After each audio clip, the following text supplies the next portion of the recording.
ওবায়দুল কাদেরকে হন্য হয়ে খুঁজছেন পলাতক আওয়ামী লীগ নেতারা। এদিকে রিমান্ড শেষে কারাগারে আমির হোসেন আমু। নির্বাচনের ডেডলাইন দেন না কেন, এটা রহস্যজনক বলেছেন রিজভী। এবং সর্বশেষ জানাবো, গত 3 মাসে 1 টাকাও ছাপায়নি বাংলাদেশ ব্যাংক, বলেছেন গভর্নর। এতক্ষণ শুনছিলেন সংবাদ শিরোনাম, এবারে বিস্তারিত। তবে তার আগে অনুরোধ থাকবে আমাদের চ্যানেলটি সাবস্ক্রাইব করে বেল আইকনটি ক্লিক করুন। ওবায়দুল কাদেরকে হন্য হয়ে খুঁজছেন পলাতক আওয়ামী লীগ নেতারা। আওয়ামী লীগের সাধারণ সম্পাদক ওবায়দুল কাদের গত শুক্রবার শেষ রাতে অবৈধ পথে ভারতে পালিয়েছেন বলে নতুনভাবে গুঞ্জন ছড়িয়েছে। গুঞ্জনের পরে ভারতে থাকা আওয়ামী লীগ নেতারা হন্য হয়ে খুঁজছেন তাকে। পরের দিন মধ্যরাতে পুলিশ চট্টগ্রামের হালি শহরের শান্তিবাগে কাদেরের স্ত্রী ইসরাতুন্নেসার বড় ভাই নুরুল হুদার বাসায় অভিযান চালিয়েছে। আওয়ামী লীগের শীর্ষ নেতাদের দেওয়া তথ্য থেকে জানা যায়, শহীদ নূর হোসেন দিবস উপলক্ষে রোববার দলীয় কর্মসূচি ঘোষণার পর ওবায়দুল কাদের নিজের দায়িত্ব ও এক ধরনের ঝুঁকি এড়াতে তড়িঘড়ি করে দেশ ছেড়ে পালিয়ে গেছেন। এতে খুব একটা সুবিধা পাচ্ছেন না তিনি, কেননা ভারতেও তাকে আত্মগোপনেই থাকতে হবে। দেশে আগে থেকে আত্মগোপনে থাকা আওয়ামী লীগ নেতাদের রোষানল থেকে বাঁচতে সাবেক সড়ক পরিবহন ও সেতু মন্ত্রী ভারতে লুকিয়ে আছেন বলে অনেকেই জানিয়েছেন। তাদের ভাষ্যমতে ক্ষুব্ধ নেতারা ওবায়দুল কাদেরকে হন্য হয়ে খুঁজছেন। তার সঙ্গে দেখা হলে অনাকাঙ্ক্ষিত অনেক কিছুই ঘটতে পারে। 5ই আগস্ট ছাত্র জনতার অভ্যুত্থানে সরকার পতনের পর আওয়ামী লীগের সর্বোচ্চ নীতি নির্ধারণী ফোরাম সভাপতিমণ্ডলীর কয়েকজন সদস্য ও সাবেক মন্ত্রী এমপি সহ মাঝারি পর্যায়ের অনেক নেতা ভারতে পালিয়েছেন। তাদের কয়েকজন সোমবার জানিয়েছেন ওবায়দুল কাদের ভারতের কলকাতায় পৌঁছেছেন বলে তারা শুনেছেন। তবে তাদের সঙ্গে সাক্ষাৎ হয়নি, টেলিফোনেও কথা হয়নি। নির্ভরযোগ্য সূত্র থেকে জানা যায়, ওবায়দুল কাদের শুক্রবার শেষ রাতে সিলেট কিংবা ময়মনসিংহ সীমান্ত হয়ে অবৈধ পথে ভারতে যান। পাসপোর্ট ছাড়া বিমানে দেশ ছাড়ার সুযোগ না থাকায় তাকে শুক্র ও শনিবার সীমান্ত এলাকায় অবস্থান করতে হয়েছে। পরে ভারতের সংশ্লিষ্ট কর্তৃপক্ষের কাছ থেকে বিশেষ অনুমতি নিয়ে রোববার ভারতের অভ্যন্তরীণ পথে চলাচলকারী বিমানে করে তিনি কলকাতায় যান। স্ত্রী ইসরাতুন্নেসা তার সঙ্গে নেই। ভারতে যাওয়ার আগে ওবায়দুল কাদের আগস্টের 3য় সপ্তাহের দিকে রাজধানীর গুলশান থেকে যশোরে যান। সেখানে তিনি তার নিকটাত্মীয় প্রভাবশালী এক সরকারি কর্মকর্তার শ্বশুরবাড়িতে অবস্থান নেন। তখন থেকে ভারতে ঢোকার অপেক্ষায় থাকেন। এর আগে তিনি গুলশানে একটি বাড়িতে আত্মগোপনে ছিলেন। সেখানে আগে থেকে আত্মগোপনে ছিলেন ছাত্রলীগের সাবেক সাধারণ সম্পাদক ইসাক আলী খান পান্না। পরে 24শে আগস্ট পান্না ভারতীয় সীমান্তে মারা যান। আওয়ামী লীগের সাধারণ সম্পাদকের সর্বশেষ অবস্থান জানার জন্য গত 2 দিন তার মোবাইলের 2টি নম্বরে দফায় দফায় ফোন করলেও তা বন্ধ পাওয়া যায়। এমনকি হোয়াটসঅ্যাপেও ছিল বন্ধ। আওয়ামী লীগ ঘরানার রাজনীতিতে ওবায়দুল কাদের বিরোধী নেতাদের কাছে দলের সাধারণ সম্পাদকের অবস্থান জানতে চাইলে প্রায় সবাই এক বাক্যে বলেছেন তিনি কলকাতায়। তবে রোষানল এড়ানোর জন্য আত্মগোপনে আছেন। আত্মগোপনে থাকা আওয়ামী লীগের বেশিরভাগ নেতা দলের সাধারণ সম্পাদকের খোঁজ নেওয়ার চেষ্টা করছেন। তারা আওয়ামী লীগ সরকারের পতনের জন্য ওবায়দুল কাদেরকেই দুষছেন। এই জন্যই ভারতে ওবায়দুল কাদেরের সঙ্গে নেতাদের দেখা হলে বিব্রতকর পরিস্থিতির শঙ্কা রয়েছে বলে জানান পলাতক কয়েকজন নেতা। রিমান্ড শেষে কারাগারে আমির হোসেন আমু। বৈষম্য বিরোধী ছাত্র আন্দোলন চলাকালে রাজধানীর নিউ মার্কেট এলাকায় মিছিলে আব্দুল ওয়াদুদ নামে এক ব্যবসায়ীকে গুলি করে হত্যার অভিযোগে দায়েরকৃত মামলায় 14 দলের সমন্বয়ক ও মুখপাত্র এবং সাবেক মন্ত্রী আমির হোসেন আমুকে রিমান্ড শেষে কারাগারে পাঠিয়েছেন আদালত। আদালতে হাজির করে আমুকে কারাগারে আটক রাখার আবেদন করেন মামলার তদন্ত কর্মকর্তা ডিবি পুলিশের রমনা জোনাল টিমের পুলিশ পরিদর্শক জাহাঙ্গীর আরিফ। আমুর পক্ষে তার আইনজীবী জামিন আবেদন করেন, রাষ্ট্রপক্ষের বিরোধিতা করেন। শুনানি শেষে ঢাকার মেট্রোপলিটন ম্যাজিস্ট্রেট শরীফুর রহমানের আদালত আমুর জামিন আবেদন নামঞ্জুর করে কারাগারে পাঠানোর আদেশ দেন। এর আগে গত 6 নভেম্বর রাজধানীর ধানমন্ডি এলাকা থেকে আমির হোসেন আমুকে গ্রেফতার করে ঢাকা মহানগর গোয়েন্দা পুলিশ। পরদিন 7ই নভেম্বর তার 6 দিনের রিমান্ড মঞ্জুর করেন আদালত।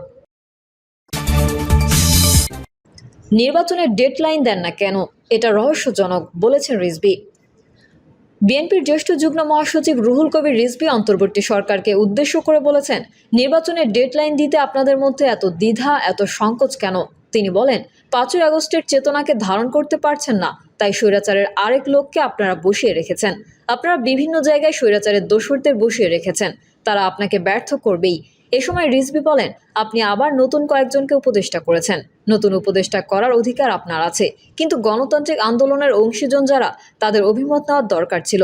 যেই মেয়েটি বিতর্কিত শেখ মুজিবের বায়োপিকে অভিনয় করেছে, আপনারা তার স্বামীকে উপদেষ্টা বানিয়েছেন। অন্তর্বর্তী সরকারে বিএনপি সমর্থন রয়েছে উল্লেখ করে রিজভী বলেন, আপনি জনগণের সমর্থন নিয়ে সরকারে বসেছেন।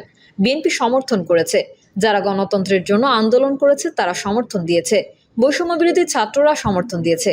আমরা আপনাদেরই সমর্থন করে যাচ্ছি, কিন্তু মাঝে মাঝে কথা বলতে হয় কেন? তিনি বলেন, আলুর কেজি কেন ৭৫ থেকে ৮০ টাকা হবে? আলুর দাম নিয়ন্ত্রণ করতে পারছেন না কেন?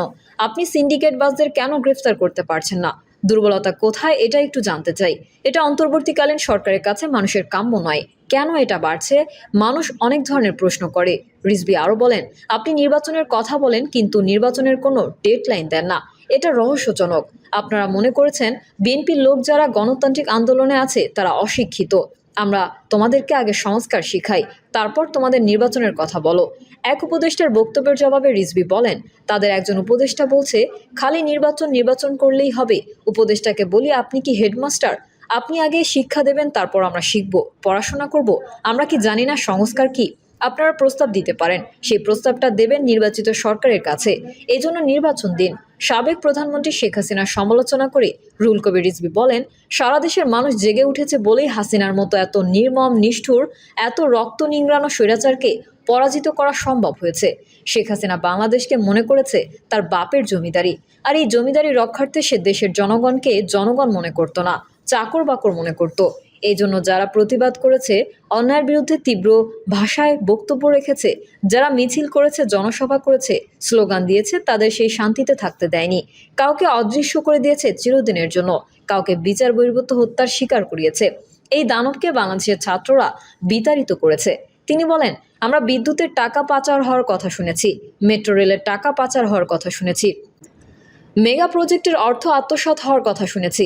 আপনি দুর্নীতি করে নিজের লোকেদের মধ্যে টাকা ভাগ করে টাকাগুলো পাচার করে দিয়েছেন, যার খেসারত জনগণকে দিতে হচ্ছে, অন্তর্বর্তীকালীন সরকারকে দিতে হচ্ছে। এ সময় আন্দোলন সংগ্রামে নিহত ও আহত নেতাকর্মীদের মাঝে বিএনপির ভারপ্রাপ্ত চেয়ারম্যান তারেক রহমানের পক্ষ থেকে আর্থিক সহায়তা দেওয়া হয়। গত ৩ মাসে ১ টাকাও ছাপায়নি বাংলাদেশ ব্যাংক, বলছেন গভর্নর। গত ৩ মাসে বাংলাদেশ ব্যাংক কোনো টাকা ছাপায়নি বলে জানিয়েছেন governor doctor Ahsan H Mansur. তিনি বলেন, আমরা টাকা না ছাপিয়েই তারল্য সংকট সমাধান করছি। বৈষম্য, আর্থিক অপরাধ ও বাংলাদেশের অর্থনীতির নিরাময় শীর্ষক এই সম্মেলনের আয়োজন করে দৈনিক বণিক বার্তা। আহসাব এইচ মনসুর বলেন, অর্থনৈতিক সংকট কাটাতে আমরা টাকা ছাপাচ্ছি না। এখন পর্যন্ত বাংলাদেশ ব্যাংক থেকে টাকা ছাপিয়ে কোনো কিছু দেওয়া হয়নি এবং হবে না। তিনি বলেন, গত ১৫ বছর ধরে দুর্বৃত্তায়নের মাধ্যমে ব্যাংকিং খাত থেকে কোটি কোটি টাকা লুটপাট করা হয়েছে। তবে এখন কেন আর্থিক প্রতিষ্ঠান যেন বন্ধ না হয়ে যায়, সেজন্য সর্বোচ্চ চেষ্টা করছি। ডলার সংকট প্রসঙ্গে গভর্নর বলেন, আমাদের রিজার্ভ থেকেও কোনো ডলার বিক্রি করিনি। আমি বিভিন্ন মাধ্যমে খবর নিয়ে দেখেছি, বাজারে এখন ডলারের কোনো সংকট নেই। কেউ টাকা নিয়ে এলেই ডলার দিতে পারছে ব্যাংক। এখন বিপিডিবি তাদের ডলার পেমেন্টের জন্য টাকা দিতে না পারাটা তো আমার সমস্যা নয়। ব্যাংকগুলোর অ্যাসেট কোয়ালিটি মূল্যায়নে দেশি বিদেশি বিশেষজ্ঞদের সমন্বয়ে অডিট করা হবে উল্লেখ করে তিনি বলেন, ব্যাংক খাতে সংস্কার করতে হয়তো ২ থেকে ৩ বছর সময় লেগে যাবে। তবে এই সময়ের মধ্যে ব্যাংক খাতকে একটা স্টেবল জায়গায় নিয়ে যেতে পারবো বলে আশা করছি।